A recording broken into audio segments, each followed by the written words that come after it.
going on, dudes and dudettes? So yes, of course, as you're watching this, Monday will be the national championship game. Purdue versus UConn. Obviously, they can only pick one of them correct in UConn, but Purdue was a more popular choice as well because they've been very talented the past couple years, but have lost pretty early in the tournament. Now they finally made it, obviously with one of the biggest players in college, but he's pretty good, talented as well. But see what ends up happening. See if UConn can go back-to-back championships and be a formidable team of the future. And yeah, I guess I'm pulling for UConn a little bit, but just looking to see how good of a game this can be, because the women's game was earlier on today, Sunday, and it was pretty okay. Yeah, Iowa lost to South Carolina, and it was pretty close throughout, but ended up being a little bit of a blowout the past couple of minutes. So yeah, either way, we'll see how this one ends up turning out on Monday. Then yes, USC's Twitter or X profile did put up a couple fight on emojis. I think there was 3. I could be mistaken, but there was definitely 2 when I remember seeing it on Saturday. And looks like they got a couple commitments in the running back room as well.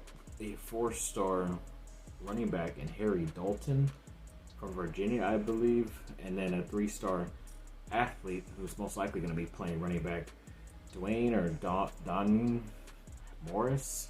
He did commit to USC as well. I think he's from the state of Tennessee, so yes, getting a couple of players from ACC area and the SEC area too.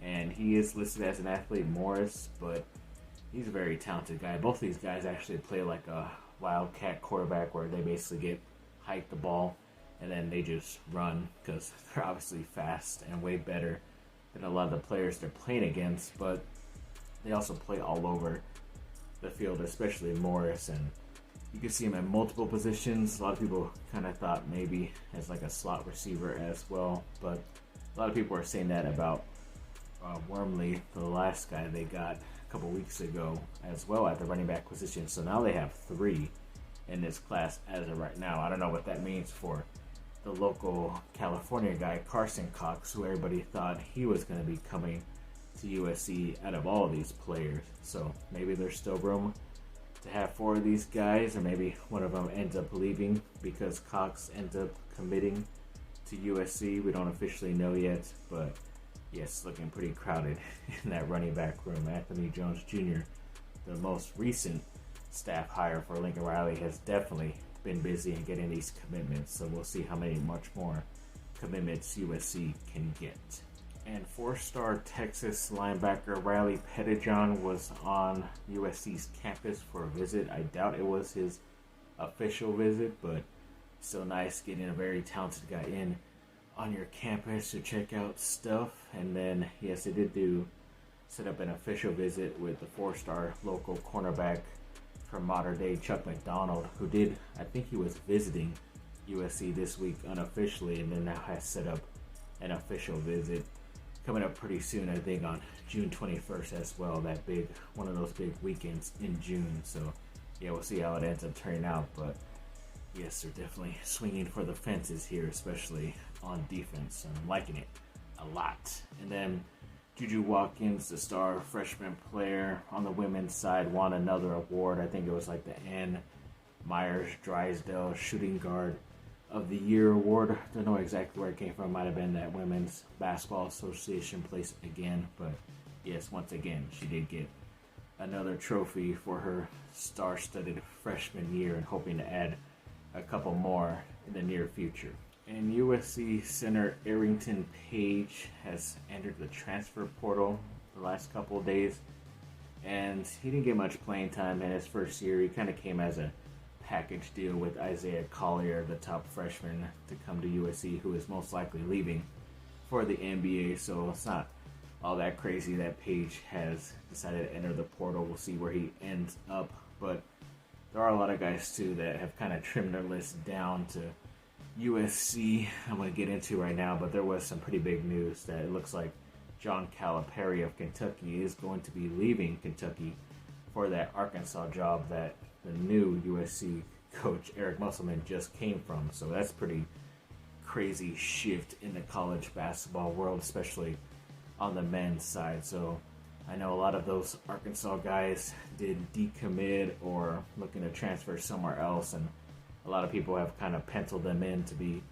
USC Trojans, but maybe they will be going back. So a lot of these guys aren't those Arkansas guys, but either way, I just want to get that out there because there might be a hindrance or something that comes up in the near future for this USC men's basketball team. But a couple of those players that are so interested in USC, and they made the list for a Penn guard and Clark Slashchert, and he made USC made the final 8 for him. Northern Kentucky guard Marquise Warwick, USC made his top 5, and then a UC San Diego guard Bryce Pope was recently on an unofficial visit to USC this weekend. And a lot of these guys, even though they're from lower level areas in the college division, wherever you call it, but they do average quite a bit of points. They're probably some of the main players, the number 1 or 2 player on those teams, and score a lot of points and are all at the guard position as well. So we'll see what ends up happening, how many of these guys USC ends up getting, but it's definitely believing and trusting in Eric Musselman as of right now. And that Duke softball team once again beat North Carolina 8-0 this time, and they definitely won that series, as they call it. So yeah, it's definitely very happy about them beating their rival. And the Lakers played this last Saturday against the Cleveland Cavaliers, got that victory 116-97. D'Angelo Russell had the game high 28 points for the Lakers, which was nice overall. Both AD and LeBron were healthy, which wasn't as surprising as today's Sunday that they were playing Minnesota at home and LeBron was not going to be playing, but they still had Anthony Davis, which was nice for a back-to-back. But yeah, sadly the Lakers ended up losing that game 117-127 because obviously no LeBron out there, but did not make matters easier when Anthony Davis ended up getting hit in the eye or something like that, or hit in the face, and ended up leaving in the first half and never returned, sadly. So yeah, they made an effort. They were down by like almost 20 points at halftime or a little bit after.